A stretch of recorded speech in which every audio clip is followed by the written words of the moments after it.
Benvenuti o bentrovati su Creazioni Digitali. In questo video impareremo a disegnare e modificare le forme primitive e partiremo da quelle predefinite che Affinity Designer ci mette a disposizione. In Affinity abbiamo diverse forme predefinite e partendo da queste forme geometriche primitive, modificandole, unendole, intersecandole, possiamo realizzare qualunque progetto. Attivo lo strumento rettangolo con il tasto M oppure cliccando sulla barra degli strumenti l'icona a forma di rettangolo. Clicco e trascino. La forma viene tracciata partendo dall'angolo superiore sinistro. Accanto al cursore appare una casella nera con dei numeri. Affinity restituisce in tempo reale le dimensioni della forma che sto disegnando utilizzando l'unità di misura che ho impostato al momento della creazione della tavola di disegno.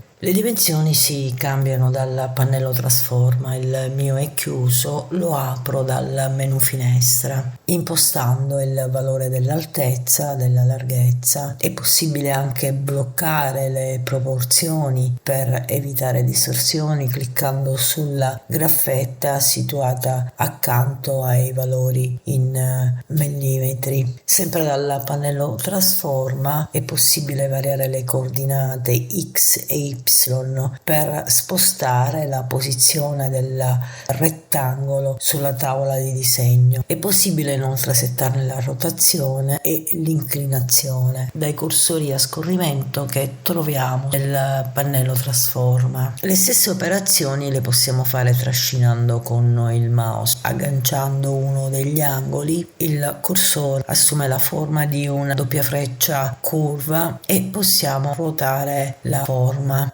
Nel pannello trasforma abbiamo questo quadrato formato a sua volta da nuovi quadratini che stanno ad indicare il punto di origine della nostra forma, che è il punto su cui ruota. E modificando il punto di origine, ad esempio al momento si trova al centro, se io sposto nell'angolo superiore sinistro, il rettangolo ruoterà a partire da quel lato. Modificando ancora il punto di origine cambierà il punto di rotazione. Il punto di origine si può impostare o cliccando e trascinando con il mouse oppure selezionando uno dei 9 quadratini che vediamo nel pannello trasforma. Agganciando invece agli angoli vediamo che il cursore diventa a forma di doppia freccia lineare e ci consente di ridimensionare la forma senza vincolarne le proporzioni. Per ridimensionarlo mantenendo intatte le proporzioni fra altezza e larghezza basta tenere premuto il tasto maiuscolo. Se vogliamo inclinare il rettangolo utilizzando il mouse, invece avviciniamo il cursore ad uno dei punti intermedi e possiamo inclinare la forma. Ci spostiamo sull'altra tavola di disegno che ho già preparato e vediamo le proprietà delle forme. Seleziono di nuovo lo strumento rettangolo e stavolta traccio una forma di pari altezza e pari larghezza, cioè un quadrato. Mentre lo traccio tengo premuto il tasto maiuscolo. Adesso lo seleziono con un doppio clic e tenendo premuto il tasto Alt trascino e ottengo un altro quadrato. Ho duplicato la forma originaria. Per allineare le due forme uso la linea al centro presente sulla barra del menu contestuale, quella in alto. Adesso li seleziono entrambi e tenendo premuto il tasto sinistro del mouse e il tasto Alt sulla tastiera trascino ancora e ne ottengo altre 2 e questo è il modo per duplicare le forme. Attivo la calamita dalla barra del menu contestuale, il tasto rosso a forma di ferro di cavallo. Seleziono ancora i 2 quadrati e tenendo premuto il tasto sinistro del mouse li trascino. Mentre trascino appaiono delle guide che indicano l'allineamento. La linea verde indica l'allineamento verticale, quella rossa l'allineamento orizzontale.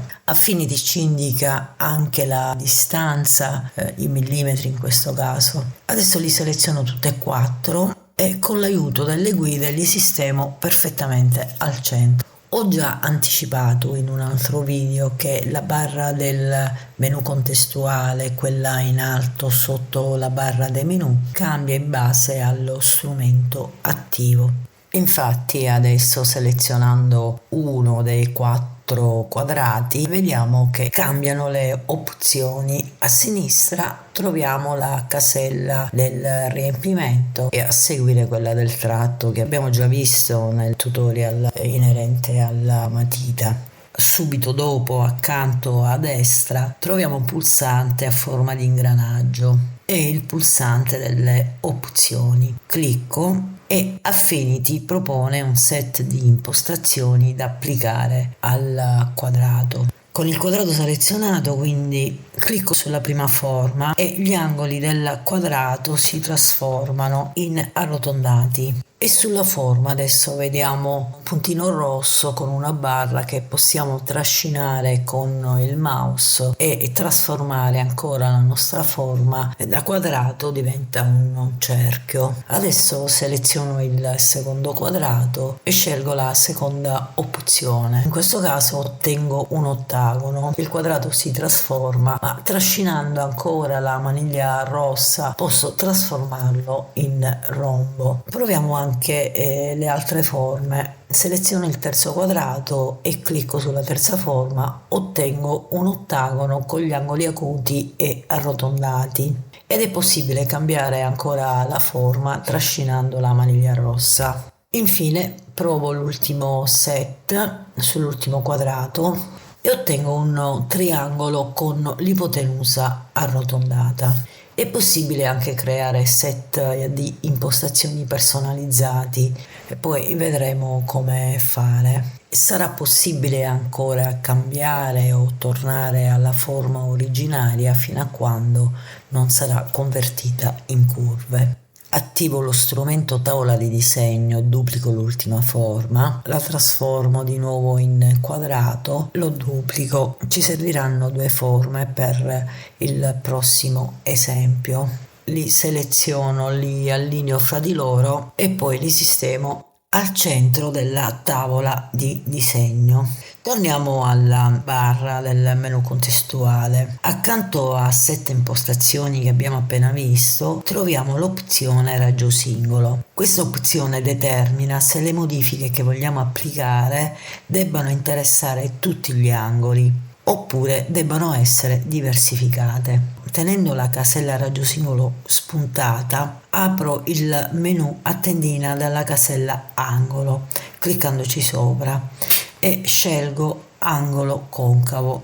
La trasformazione verrà applicata a tutti gli angoli in maniera uniforme. Praticamente otterremo le stesse forme di prima modificando gli angoli e settando la percentuale con la barra di scorrimento. La variazione verrà applicata a tutti gli angoli indistintamente. Se invece tolgo la spunta e quindi disattivo l'opzione, a ciascun angolo sarà possibile applicare opzioni diverse. Ad esempio, l'angolo superiore a sinistra lo faccio concavo al 36%, l'angolo superiore destro arrotondato al 20%, l'angolo inferiore a sinistra ritagliato a 40 e l'angolo inferiore destro dritto al 59%. Disattivando l'opzione abbiamo sganciato gli angoli che si possono settare in maniera indipendente. Attivando invece la casella dimensioni assolute ed inserendo dei valori avremo degli angoli dall'esatto valore indicato. Spostiamoci su una nuova tavola di disegno, attivo lo strumento ellisse e ne traccio una. Sulla barra del menu contestuale troviamo opzioni diverse, manca il set impostazioni, però troviamo converti in ciambella.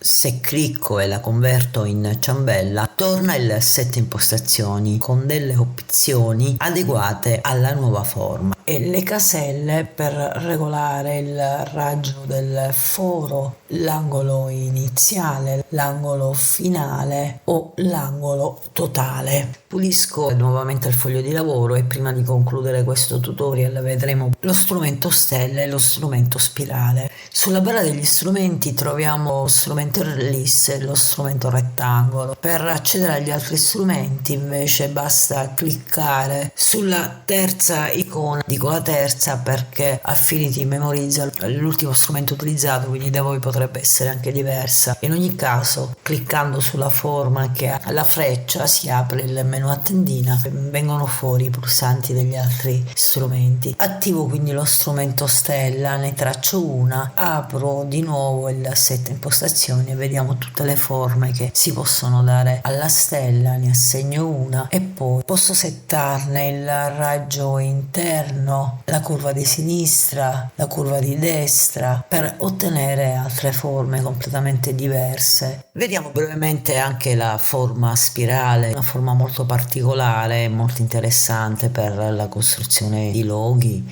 o di pattern, ed in ogni caso di costruzioni un po' più complesse. Possiamo sceglierne lo stile in decadimento, archimedia, ferma, Fibonacci, tracciato oppure rotonda, quadrata. Possiamo anche impostare il numero di volte e il grado di apertura, l'angolatura e il raggio interno, e siamo partiti da una spirale, in pratica abbiamo ottenuto qualcosa di completamente diverso ed è una forma sicuramente da sfruttare, molto utile. Con l'ultimo aggiornamento fra le forme è stato inserito il codice QR. Vedremo nel prossimo video come crearlo, configurarlo e testarlo. E questa è una panoramica sulle forme primitive predefinite in Affinity Designer. In questo video abbiamo visto tutte le modalità per modificare le forme singolarmente, ma la loro potenzialità nel disegno vettoriale si amplifica con le funzioni booleane: unisci, sottrai, interseca, e con il nuovo potentissimo strumento crea forme, ma ne parleremo nei prossimi video.